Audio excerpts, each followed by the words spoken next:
Hi, today I'm on my terrace because my son is playing piano, so I will make this video from here.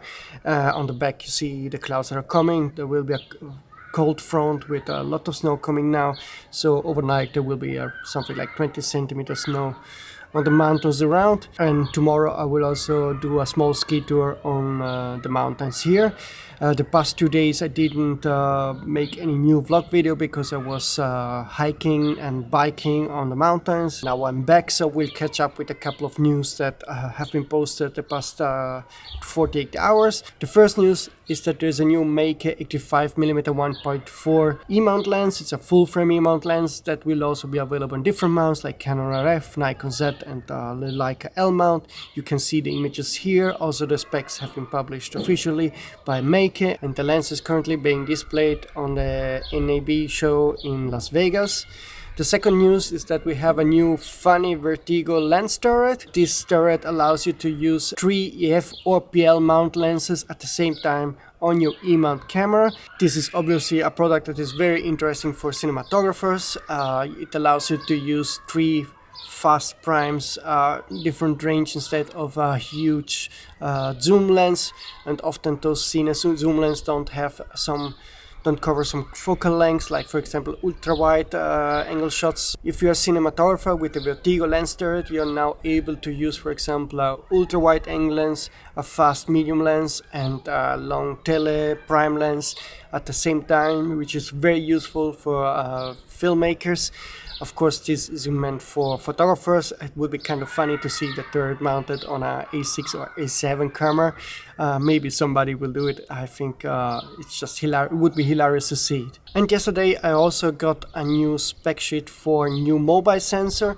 So this isn't directly interesting for us alpha photographers, but it's always interesting to see what kind of new tech Sony is working on, because this is a dual layer sensor and all the specs have been published on Sony Alpha Rumor. So if you want to dig into the details of this 108 megapixel sensor, you can jump over to my website and check it out. It shows once more that Sony is on the front when it comes to sensor technology development.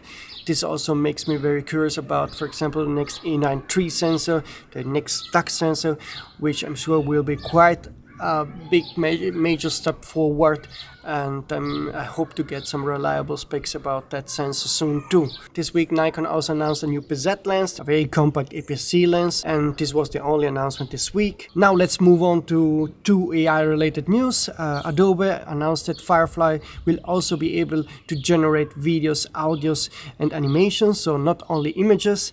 And I'm curious to test it out to see how this works, but as of now there is no beta version available to test. As soon as it will be available, I will test it. The last news is that a photographer named Boris Eldaksen won a prize at the Sony World Photography Award, and he didn't unveil that this was actually an AI generated image. This was actually his goal, to demonstrate that AI images can fool us all into being real photos. That's something I already talked about in my past videos, that there is a risk that AI generated images can take over some parts of photography and we can be fooled, so we have to pay attention to it. In his honor, he went to London and he didn't accept the prize, and it was his mission to warn the people that AI generated images are now as good as the real photos. And to end this video, a bit of a teaser about a new project. I'm going to make many mountain bikes tour in the future, so I bought a lot of gear today. I spent around 2,100 euro to buy a microphone, a 360-degree Instax camera and other stuff, so that I can record my tours.